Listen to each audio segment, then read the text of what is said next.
Forced to wed a cold duke, she bowed in silence, until his wedding night's secret shattered her fears. The rain fell upon Yorkshire, as it always did in September, not violently, but with the persistence of an argument that would not cease. Clara Renly sat in the leather-bound stillness of the Duke of Briarcombe's travelling carriage, her gloved hands folded so precisely that they might have been sculpted from pale silk. The window beside her reflected nothing but grey and more grey, as though the entire county had been emptied of colour and replaced with the weight of what was to come. She had said yes 5 days ago, not in the manner of maiden's joy, with trembling lips and brightened eyes. She had said it as one says yes to necessity itself, as one says yes to breathing, to the rising of the sun, to the continuation of a life that has no other path. The solicitor, Mr. Percival Crownhill, had been most thorough in his explanations. A clergyman's daughter with a compromised reputation, not through any genuine fault of her own, but through the careless whisper of a widower's attention and the slower poison of parish tongues, required a husband of sufficient standing to render her respectable again. The Duke of Briarcombe, it was agreed by those who had authority over such matters, was exactly such a man. His title would eclipse her vulnerability. His estate would secure her future. His coldness, Crownhill had remarked with an almost clinical precision, meant she need not fear romantic excess. It was presented, in fact, as a mercy. Her father had been dead 3 years, her mother longer still. She had no siblings, no closer family than a cousin in Bath, who had ceased writing letters after her father's small living had passed to another. The house in which she had grown accustomed to silence, the parsonage with its narrow windows and its library still arranged as her father had left it, was no longer hers. Crownhill had secured her this marriage with a speed that suggested he was dispatching her from some great inconvenience. The Duke himself had barely spoken to her. They had stood in the parish church, the same church where Clara had listened to her father's sermons, where she had prowled the tea at reparation dinners, where every breath she drew had been noted by 40 pairs of respectable eyes. The Duke had stood beside her in a coat of charcoal wool, his posture so rigid it might have been cast from iron. His ring, when he slipped it upon her finger, carried no warmth. It was heavy. It was final. Now, in the carriage, she traced the band with one fingertip, half expecting it to cut her. It did not. It merely sat there, foreign and immovable, like a promise made by someone else on her behalf. She had worn muslin the colour of cream. It was the only wedding dress her circumstances allowed.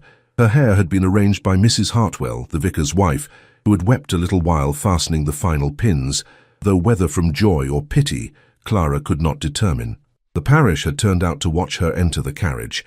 She had caught sight of their expressions as the footman handed her up, faces that wore a strange mixture of relief and vindication, as though her marriage was the successful conclusion of a negotiation they had all been party to without knowing it. The Duke's estate lay some 40 miles north, in the deeper reaches of the Yorkshire moors. The journey would take nearly the entire day. Clara had been instructed, through Crownhill's careful voice and written epistles, that a suite of rooms had been prepared for her, that the household staff would be introduced to her tomorrow, that her arrival would be announced in the county papers, that she was now the Duchess of Briarcombe, and with that title came responsibilities and expectations that she must endeavour, in all propriety, to meet. What no one had explained was what occurred on a wedding night when the groom was a stranger, when the bride was terrified, when the entire arrangement rested upon nothing but legal obligation and social necessity. The carriage slowed as the light began to thin. They were climbing now. She could feel the shift of the road beneath the wheels. The rain had intensified, drumming against the roof with a sound like fingers tapping insistently at a locked door. Clara leaned her head against the cold glass and watched the last amber light fade from the clouds.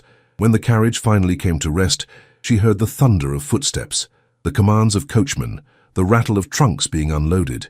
The door opened to reveal Edmund Ashcroft, the Duke of Briarcombe, framed against the grey light of a moorland dusk. He stood without offering his hand. Clara did not know if this was discourtesy or deliberation. "The journey has been arduous," he said. His voice was exactly as she remembered it, measured, formal, without inflection. "You will wish to rest." She gathered her skirts and stepped from the carriage with as much composure as she could muster. Her feet touched the gravel of his drive, and she looked up at the house for the first time. Briarcombe Hall rose before her like a judgment rendered in stone, mullioned windows dark and unlit, walls weathered to the colour of old bone, turrets punctuating the skyline like accusations. It was magnificent. It was terrible. It was now her home. "Yes, Your Grace," she answered, and heard her own voice emerge small and formal, as though it belonged to someone else. He gestured toward the entrance, where a cluster of servants stood in ranks. An older woman in dark silk with keys at her waist stepped forward. The housekeeper, Clara presumed. The Duke made no introduction. "Mrs. Merewood will see you to your chambers," he said. "Dinner is at 8. I trust you will be prepared to appear in the dining hall." It was not a question. Clara managed a small nod. The Duke turned then, without another word, and walked back toward the interior of the house, his footsteps echoing against the stone floor like a door closing. Mrs. Merewood, when she spoke, surprised Clara with the gentleness of her tone. "Come, miss, that is to say, Your Grace, your things are being brought up. You'll find the blue suite prepared for you. There is hot water, and if you've need of anything before dinner, you've only to pull the bell." Clara followed the housekeeper through corridors lit by candles, past portraits of Duke Ashcroft's long dead, their painted eyes seeming to follow her progress with the weight of judgment. The staircase was broad and grand, the kind of staircase meant to display status rather than provide shelter. At the top, Mrs. Merewood led her to a suite decorated in shades of blue and cream, peaceful in a way that felt almost accusatory. "This is your sitting room," the housekeeper explained, setting down the candle she had carried. "And through here is the bedchamber. There are communicating doors to the Duke's private rooms, but he has requested, that is to say, he has indicated, that you are not to be disturbed until such time as you are accustomed to the household." Clara's fingers trembled as she unfastened her travelling cloak. Does the Duke intend to—" But she could not finish the question.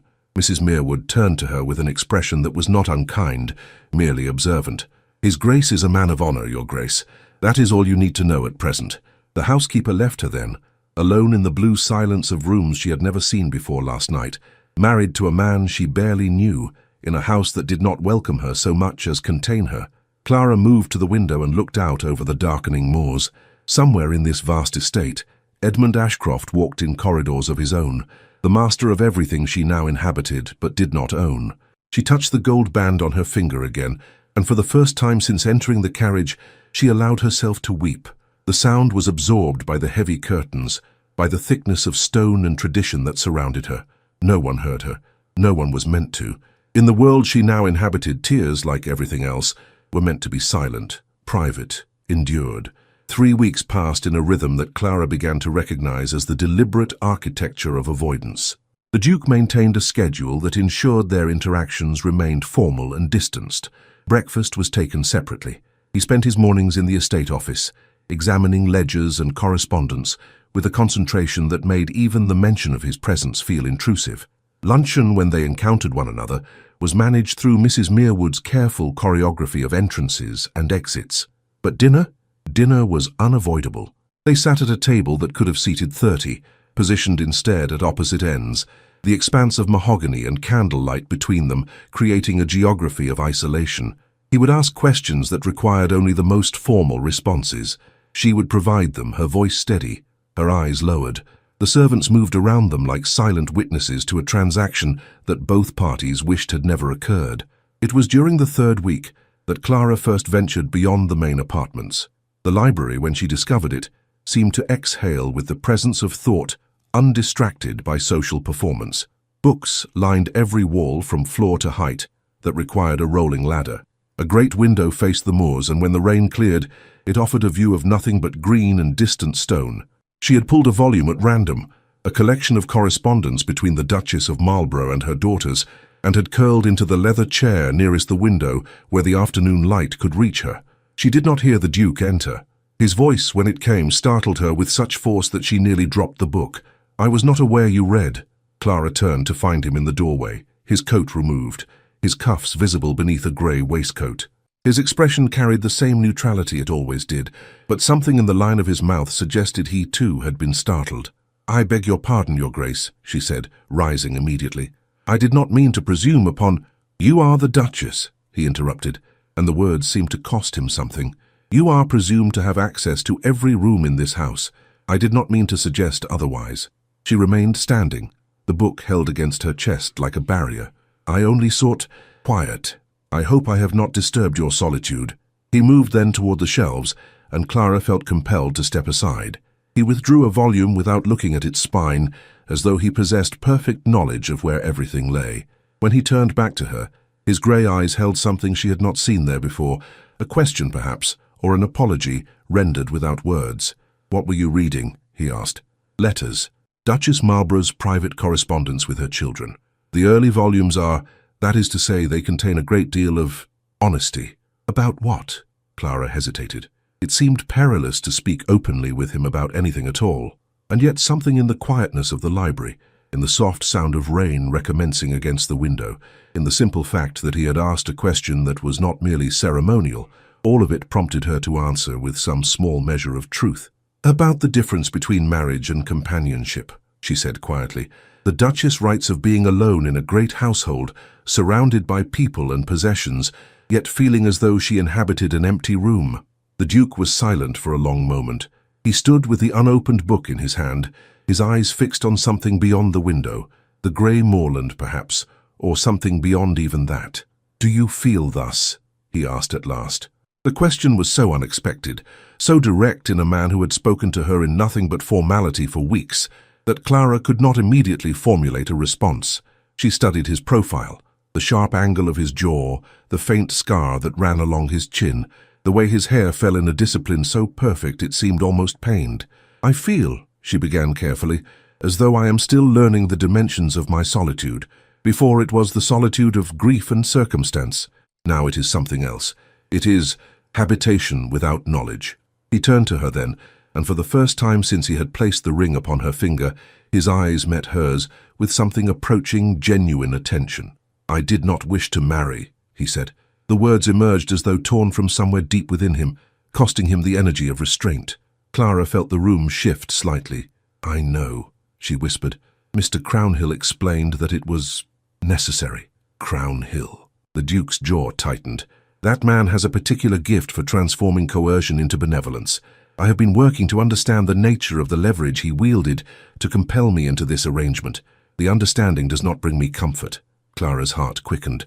"Your Grace, I assure you I was not party to any—" "I know that," he said, and his voice carried a gentleness that unmade her entirely. "I have always known that. It is not you for whom I harbour displeasure.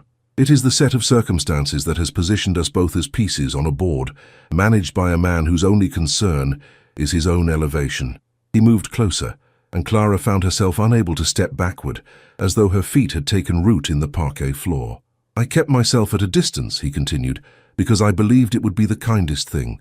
I believed that a woman forced into marriage would wish to be left undisturbed in that violation. I was not certain that my proximity would bring anything but additional distress." "And now?" Clara asked, and her voice trembled slightly. "Now I have spent 3 weeks watching you move through this house, like a ghost haunting its own grave," he said, "and I have come to understand that my distance may have been another form of cruelty, the cruelty of being rendered invisible by the very man meant to shield you from invisibility." The library seemed to contract around them. Clara could hear the rain, the tick of the great clock in the hall, the sound of her own breathing which had become shallow and uncertain. "What would you wish, Your Grace?" she asked. "If you are asking me to name a preference, I am asking you to trust that what I do next is not for my comfort but for yours," he said. And then, with a slowness that seemed to require the discipline of his entire body, he extended his hand. She placed hers in it. His fingers closed around hers with a gentleness that contradicted every rumor about him that had circulated through the parish. He did not draw her close. He did not press any claim upon her. He simply held her hand as though it were something precious and fragile, and for the first time since the wedding day, Clara felt the smallest seed of something other than dread take root in her chest. "There is something you must know," the Duke said quietly, "before this goes further. Before I make any claim upon your trust or your presence, there is something about this marriage that I must explain." The evening of the wedding night, the evening that Clara had dreaded with the intensity of a prisoner awaiting execution, arrived with a simplicity that confounded all her expectations. She had been assisted into her nightdress by a lady's maid she had not previously met, who had avoided her eyes and moved with the hushed efficiency of someone performing an unhappy duty. The garment was white linen, modest in every particular, with long sleeves and a collar that rose nearly to her chin.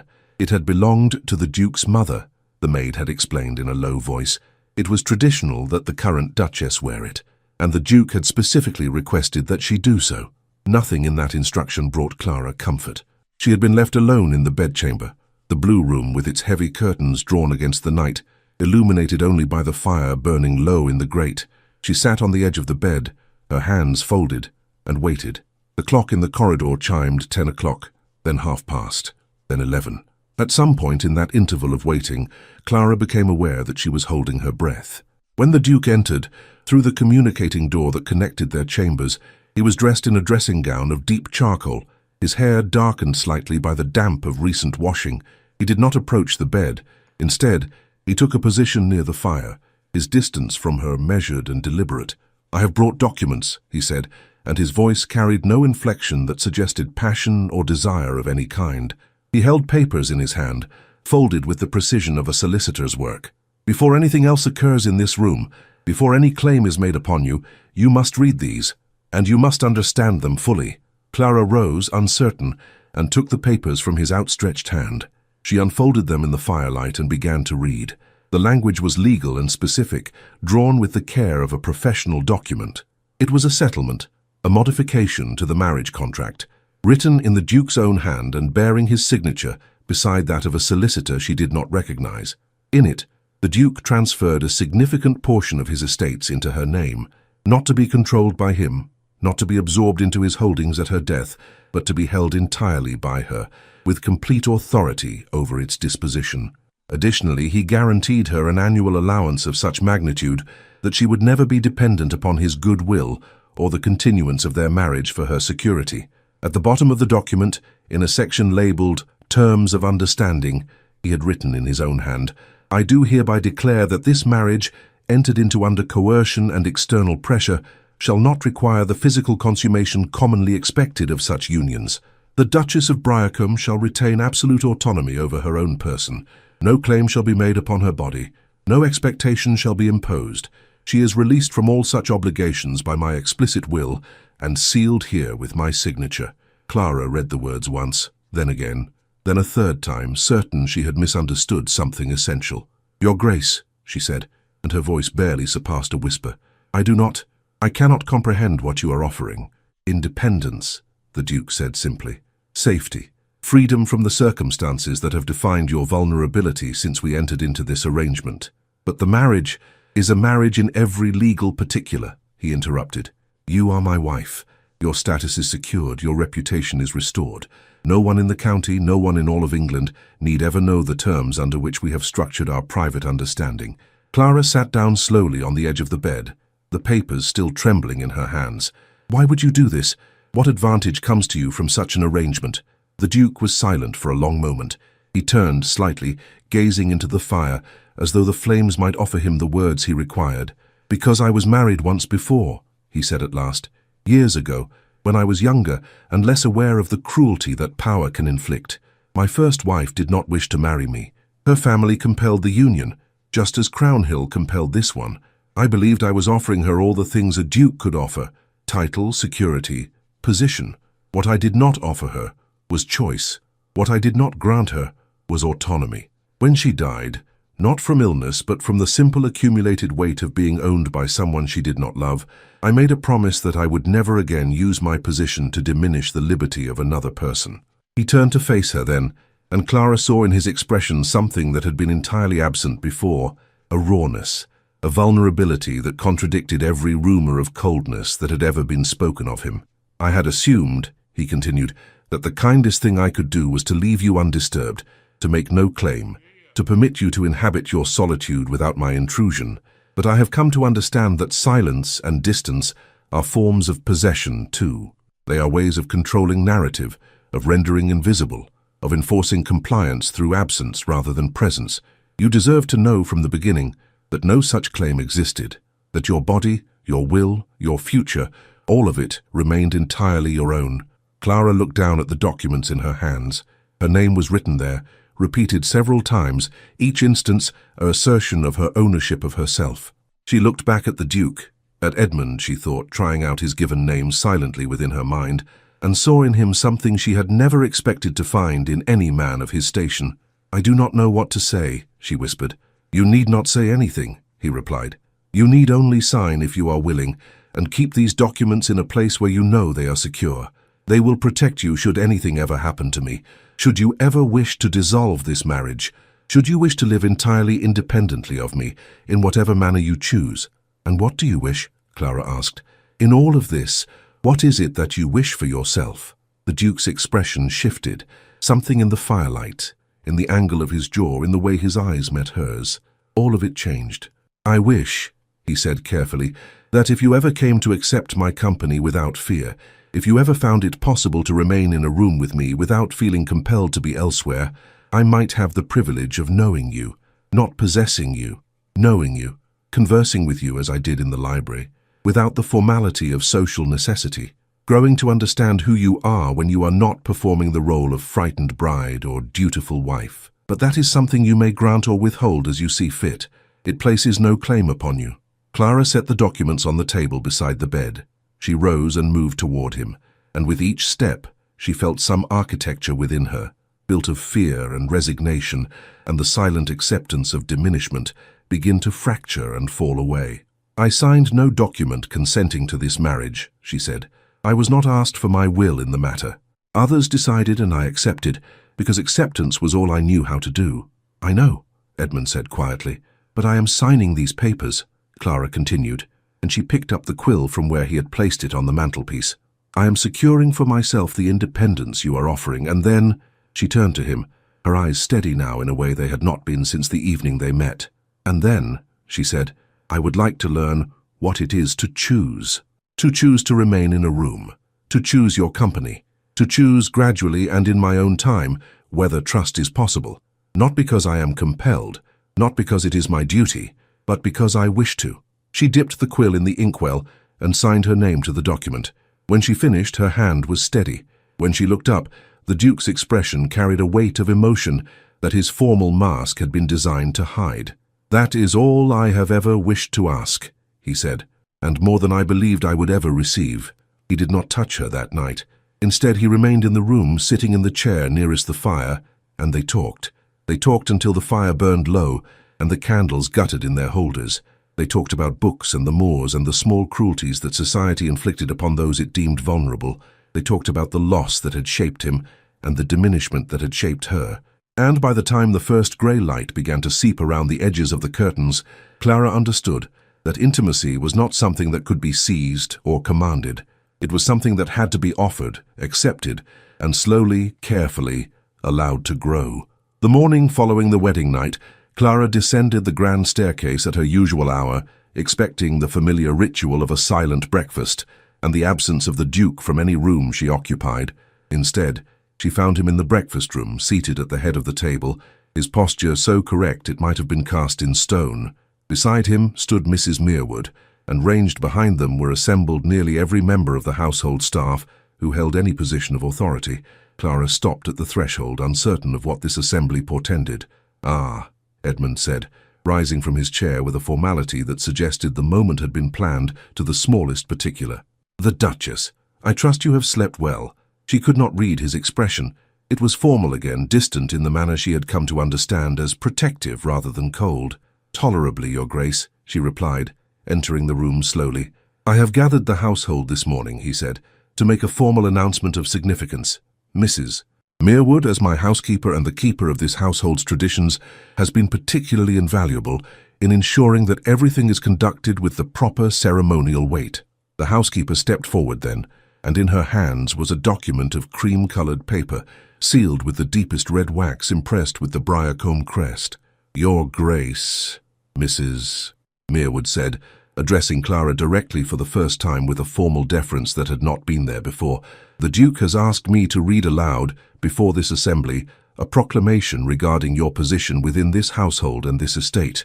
It is tradition that such announcements be witnessed by those who maintain the practical operations of a great house, so that the word may spread through the county with the assurance of having been properly observed.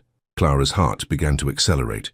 She did not know what was about to be said, but the weight of formality suggested something irreversible. Mrs.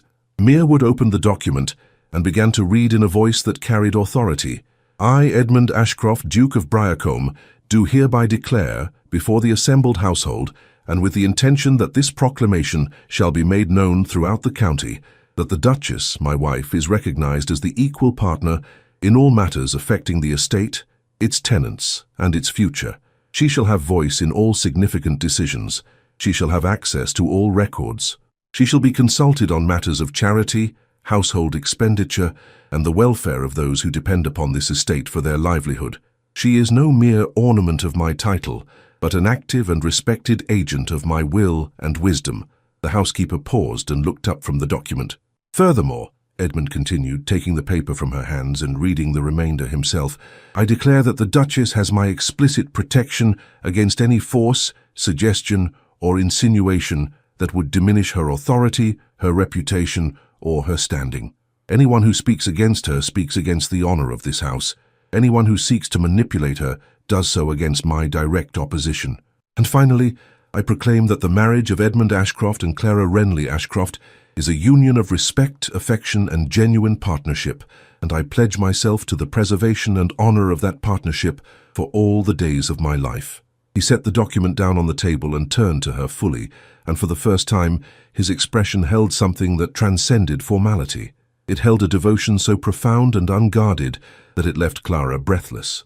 I have also arranged, he continued, that copies of this proclamation shall be sent to the neighboring estates and shall be published in the county papers, so that there can be no uncertainty, no room for the kind of whispered diminishment that has characterized so much of your recent experience.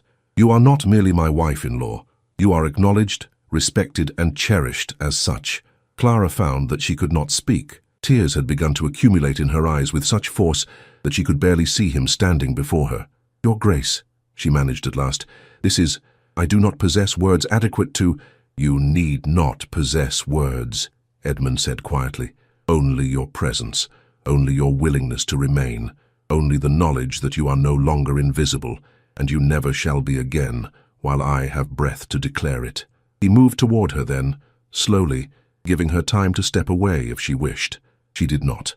When he reached her, he took her hand and raised it to his lips, but the gesture was so restrained, so full of reverence, that it was almost as though he was asking permission, even in the act of offering tenderness. I know what it is to believe that one's value is measured only by one's utility to others, he said softly. For her ears alone, though the household staff remained present as witnesses, I will spend the rest of my life ensuring that you never again doubt your worth. In that moment, surrounded by the assembled household, Clara understood that this was not merely a marriage salvaged from coercion. It was a declaration of war against the very systems that had rendered her vulnerable. It was a man of power choosing, deliberately, publicly, irrevocably, to stand beside someone the world had deemed disposable. 5 years later, on a morning in early spring when the Yorkshire moors had begun to yield their winter rigidity to the softer greens of returning life, Clara stood in the library where her journey toward trust had truly begun. She was no longer the woman who had entered that room as a trespasser, uncertain of her right to occupy any space at all. She was the woman who had chosen every day, in the presence of that choice, to remain, to build, to allow herself to be known. Edmund entered without the hesitation that had once characterized his movements through rooms where she was present. He moved with the ease of someone who had been granted permission, not merely by law, but by the daily affirmation of another person's will, to occupy the same space with comfort and belonging. Mrs. Merewood has prepared the blue sitting room, he said, coming to stand beside her at the window overlooking the moors. The Tenants' Council is assembled to discuss the proposed improvements to the northern estate. They have asked specifically for your presence, as they believe your suggestions regarding the irrigation system are superior to the surveyor's. The surveyor is not pleased by this, Clara said, and there was amusement in her voice. The surveyor's displeasure is of no moment to me, Edmund replied. He is paid for his expertise, not for his ego. You are recognized for your wisdom, and that is a vastly different matter. She turned to him, and in her eyes he saw what he had worked so carefully to nurture. Not fear, not resignation, but a steady regard that had learned to trust. They had not rushed. They had built affection slowly, through conversation and shared purpose, through the daily demonstration that her thoughts mattered, that her preferences were solicited, that her presence was valued for itself and not for any utility she could provide. I was thinking this morning, she said, about the day I arrived at Briarcombe, how terrified I was, how certain I was that this house would be my prison. And is it? Edmund asked, though his tone suggested he already knew the answer. "It is my home," Clara said simply. "You have made it so. Not through declarations or proclamations, though those were needed, but through the thousand small acts of recognizing my humanity, through listening, through allowing me to become visible to myself." Edmund drew her hand into his, and the gesture that had once been so carefully restrained had become natural, uncomplicated by fear or doubt. "I have a confession to make," he said. "The night I placed those documents in your hands, I did not fully understand what I was offering. I believed I was giving you an escape. I did not realize that I was giving you the means to choose me freely, and that in doing so, I was giving myself something I had long believed was lost to me, the possibility of being genuinely loved, rather than merely possessed or endured." "I do love you," Clara said, and the words emerged with such simplicity and clarity that they seemed to reshape the air around them. "I did not expect to. I did not believe it was possible, after the way we began, but somewhere in the conversation and the silence, in the library and the moors, in the small moments of choosing to trust where trust was not compelled, somewhere in all of that, the walls I had built came down, and in their place, something entirely unexpected grew." Edmund's expression held the wonder of someone who had been given something he had not dared to hope for. He moved closer, and this time there was no hesitation in either of them. When he kissed her, it was not a gesture of possession or claim. It was an affirmation, a statement rendered not in words but in the meeting of two people who had learned that the deepest intimacy was not achieved through force, but through the daily choice to remain, to listen, to honor. From the window of the library, the moors stretched endlessly, no longer a barrier but a landscape of possibility. In the distance, the tenants were gathering for the council, and Clara prepared herself to offer her opinions on irrigation and crop rotation, alongside a man who had chosen, years ago, to see her as an equal rather than a possession. It was not the marriage either of them would have chosen at the outset. It was something far more valuable, a partnership built not on obligation, but on the deliberate daily act of choosing. In the following months and years, the story of the Duke of Briarcombe and his wife would become something of a legend in the county. It was said that he had been transformed from a man of legendary coldness into someone capable of genuine warmth. It was whispered that she had been rescued from a terrible fate by his unexpected gentleness. The truth, as it so often is, was more nuanced and more powerful. Two wounded people had stumbled toward each other through the darkness of coercion and fear, and in meeting in that darkness had kindled a light that grew steadily warmer with each passing day. The marriage that was meant to be a settlement of problems became instead a sanctuary. The cold duke and the frightened bride discovered that intimacy was not something that could be seized or demanded, but only something that could be offered, accepted, and slowly, through 1,000 small moments of trust and vulnerability, allowed to flourish into something worth more than all the titles and estates in Yorkshire. What we have witnessed in the story of Clara and Edmund. Dear listener, the tale that has unfolded before you carries within it a truth that echoes through the corridors of not only the Victorian drawing room, but through the intimate spaces of modern hearts as well. Clara and Edmund's journey was not one of love at first sight, nor of passion overwhelming propriety. Instead, it was something far more radical and far more resonant with the deepest hunger of the human soul. It was the story of being truly seen. In a world that had rendered Clara invisible, that had transformed her grief and vulnerability into a problem to be solved through legal arrangement, she was confronted with something unexpected.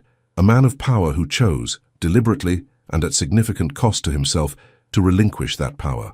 A man who understood that true strength was not the ability to possess, but the capacity to protect another's freedom. This is not a common thing. Even in our modern age, with all our sophistication and psychological language, we still struggle to understand that love requires a radical act of release. Edmund's coldness was not cruelty. It was fear, the fear that his power, by its very nature, would diminish anyone under its influence, just as it had diminished his first wife. His silence was not indifference. It was a desperate attempt to do the kindest thing he knew how to do, which was to leave her untouched by the weight of his status, his will, his male authority, in a world that had granted men almost unlimited power over women. When he finally understood that his distance was another form of possession, another way of controlling her experience, he made a choice that required immense vulnerability. He offered her not his love, but his honesty. He placed in her hands the legal and financial means to leave him, should she wish to. He made it possible for her to choose, and in that choice, love became possible. This is the secret that the Victorian novel understood so deeply, and that we, in the modern world, have sometimes forgotten. Love that is compelled is not love. Love that is coerced, even gently, even with the best intentions, is not love. True love is love that is chosen daily, in full knowledge that there are alternatives. It is love that says, I could leave and yet I stay. Not because I must, but because I have examined the alternative and chosen this. It is love that trusts so completely that it grants freedom, knowing that freedom might be used to depart. For those of you who listen to this story and feel within your own heart an echo of Clara's early resignation, know that you are not alone. So many of us have been taught to accept the diminishment of our own will, the suppression of our own preferences, the silent endurance of situations that make us feel less than human. We have learned to bow our heads in silence, as the title of this story suggests, not always because we are compelled by law or circumstance, but because we have absorbed a cultural message that suggests that our preferences do not matter as much as the preferences of those we love. But you are not meant to disappear. Your voice is not meant to be silenced. Your preferences are not trivial. You are meant to be seen, and that seeing is not a luxury or an indulgence. It is a necessity. You are meant to be with people who seek to understand you, who honor your autonomy, who understand that love and possession are fundamentally incompatible. If you are in a situation where you must constantly diminish yourself to make room for another person's comfort, if you must bow in silence to avoid conflict, if you are made invisible in your own life, know that this is not love. This is something else, and you deserve better. The message of Edmund and Clara's story is this: the coldest hearts can warm when they encounter the courage to be vulnerable. The most frightened souls can learn to trust when trust is met with genuine honor. Two people who begin in coercion can stumble toward freedom if one of them is brave enough to give the other a choice. And the deepest intimacy comes not from the removal of walls, but from the deliberate choice to let those walls come down. If you have felt unseen in your own life, if you have bent beneath the weight of other people's expectations, if you have become small in order to make room for someone else to be large, this story is a gentle reminder that you do not have to remain in that diminishment, that there are people capable of seeing you fully and loving you for who you are, that you are worth choosing, not because you have performed correctly or met someone else's standards, but simply because you are, because your existence has value, because your preferences matter. As we conclude this tale, we invite you to consider your own story. Are you being seen in your relationships? Are your preferences solicited? Are you free to choose to remain, or are you trapped by circumstance, by legal arrangement, by the subtle coercions that a society still structured around power imbalances can impose? If you have felt the weight of being rendered invisible, know that visibility is not a luxury. It is a fundamental human right. To those who are in positions of power, whether that power comes from gender, social station, or economic advantage, consider Edmund's journey. Consider what it means to genuinely respect another person's autonomy. Consider whether your love is built on possession or on partnership. The most meaningful relationships are not those in which one person is diminished to serve another, but those in which both people remain fully themselves, fully seen, fully honored. We invite you now to share your own story in the comments below. Have you experienced moments of being rendered invisible? Have you learned to trust after betrayal? Have you witnessed the power of genuine respect to transform a relationship? Your stories matter. Your voice matters. Tell us how this tale of Clara and Edmund has resonated with your own heart. Tell us what you have learned about love, about visibility, about the profound courage it takes to be truly seen. And please, subscribe to this channel, to Victorian Love Stories, so that you might hear more tales of hearts learning to trust, of souls learning to be visible, of love built not on the foundation of possession, but on the sacred ground of genuine choice. Every tale we tell carries within it the message that you are worthy of being seen, of being chosen, of being loved for the fullness of who you are. Thank you for the time you have given to this story. Thank you for allowing us into the intimate spaces of Clara and Edmund's journey toward trust. Thank you for witnessing, through your attention and your presence, the transformation of two wounded hearts into one sanctuary of mutual honor and affection. We are grateful for you. We are grateful for your time. We are grateful for the opportunity to remind you that you are meant to be visible. You are meant to be chosen. You are meant to be loved. With deepest respect and warmest wishes for your own journey toward visibility and genuine connection, Victorian Love Stories.